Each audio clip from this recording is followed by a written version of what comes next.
Ladies and gentlemen, welcome to my channel, Arvel Alcantara. Minasan de konnichiwa. Medyo emergency vlog or hindi naman ganun ka-emergency pero alam mo yung gusto ko sanang tawag dito, gumawa ng content pero yung sasakyan mukhang biglang sira. Kahit anong gawin ko, pihit sa tawag dito, ipihit sa tawag dito yung ignition, ayaw mano yung battery. So I think may problema yung battery. Don't worry, hindi naman ganun ka-emergency pero parang medyo kahit pa paano emergency din. I-share ko lang sa inyo yung medyo short story. So I think maybe first experience ko na tumawag ng JAF or tawag dito road service. Sa Pinas di ba meron bang parang ganun tawag dito, road service, yung may darating na mekaniko para sa mga ganitong klaseng emergency. For example, nagkaroon ng problema yung sasakyan mo, may darating na staff. So ngayon hinihintay ko dumating yung truck or magto-tow ng sasakyan ko. Yes, parang towing service.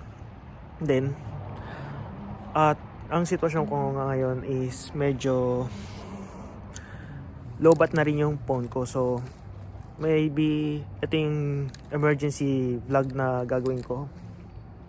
Mamaya siguro pagdating ng road service or yung magtotow ng sasakyan ko, medyo pa sulyap ko siguro bibidyohan na lang din para ma-share ko sa inyo yung experience kong ito. Siyempre nakakatakot kasi parang tawag dito, importante sa akin tong sasakyan na to eh. So tingnan natin, baka malobat din kasi tong phone ko, kaya mamaya na lang, update ko na lang kayo mamaya ulit. Kawawa naman yung sasakyan ko, ayaw umandar, walang battery, pati yung mismong tawag dito, locking, yung pag-lock ng system ayaw din gumana kahit anong gawin kong tawag dito. Nasa tangina na, wala pa ata yung susi. Ayun, ito yung susi. Kahit anong gawin kong press sa pag-lock, walang response. So ibig sabihin talagang tuluyan na wala ng battery yung buong system ng sasakyan. So tagal ng road service, tagal ng JAF.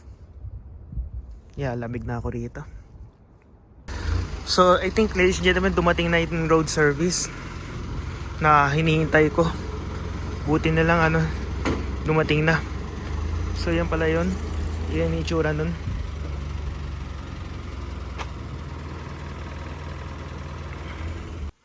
Ayun, medyo inaasikaso na ni kuya yung yung battery ko. Ayun yung truck nung sasakyan. Hoping sana walang masyadong malaking damage dun sa battery. Gumagana naman yung sana, hoping. Hindi ako masyadong makapagsalita, ladies and gentlemen. Siyempre ito eh, parang baby ko na rin tong sasakyan na to eh. Ay yung towing truck.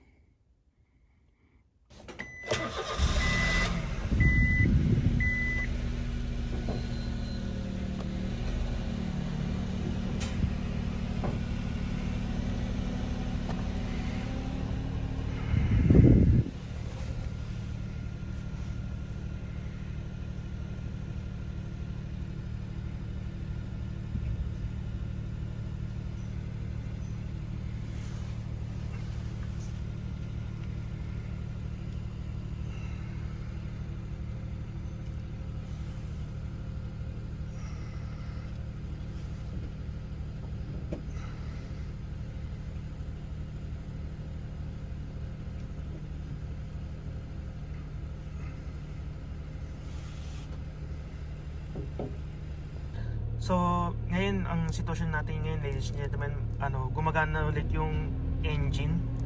So yun nga, nalobat nga yung tawag dito, yung battery ko. So parang I think sinasadya sa akin na kung pag nangyari pa ulit ito, baka kailangan ko na magpalit ng battery, or pangsamantala i-drive ko daw ng medyo mahabaan.